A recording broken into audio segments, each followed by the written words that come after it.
Kiswahili kigumu, lakini utanielewa.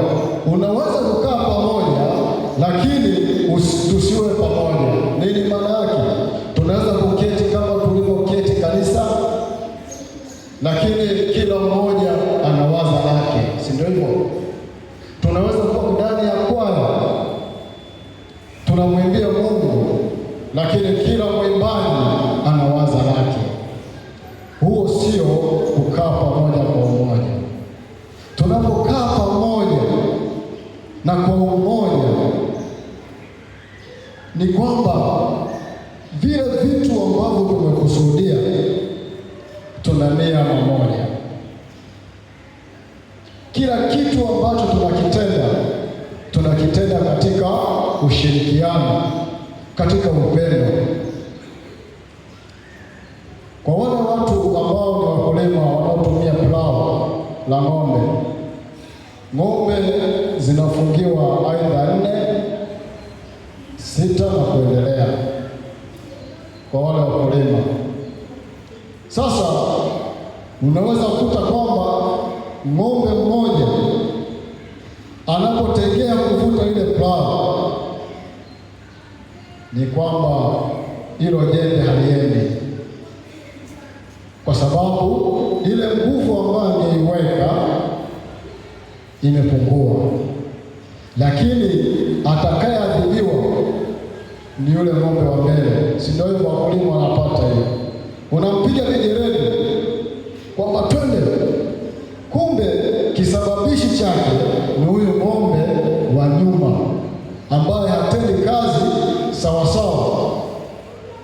Lakini hizi ng'ombe zote zitakapovuta plau kwa nguvu moja na kwa pamoja, shamba linalimika, si ndivyo? Sasa lengo la somo leo ni kuita kanisa liwe katika umoja wa pekee, umoja ambao Kristo mwenyewe aliuanzisha. Hebu fuatana nami Mwanzo 1 mstari wa 26. Mwanzo sura ya 1 na ile aya ya 26. Naam. Neno la Bwana linasema, naam, Mungu akasema, na tumfanye mtu kwa mfano wetu. Shikilie hapo. Na tumfanye mtu kwa mfano wa nani? Kwani alishindwa kusema na nimfanye mtu kwa mfano wangu? Jibu ni hapana, si ndio hivyo? Ni kwamba kumbe mwanzilishi wa umoja ni Mungu mwenyewe.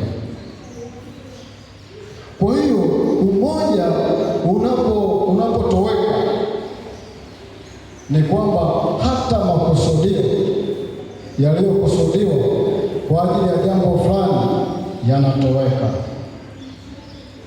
Lakini pia umoja unatuunganisha na Mungu mwenyewe kwa sababu zifuatazo. Huwezi kuwa na umoja kama huna upendo. Huwezi kuwa na umoja kama huna upendo.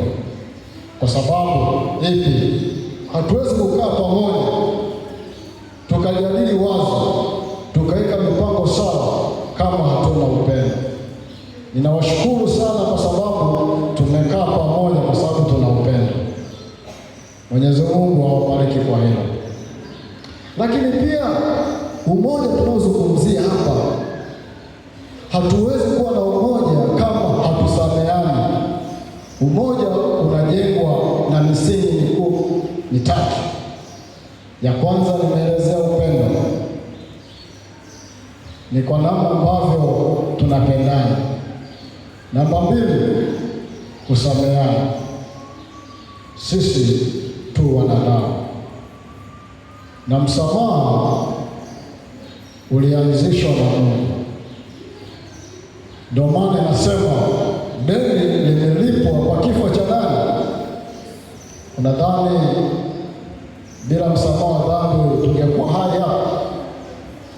Bila msamaha wa dhambi tusingekuwa na neema.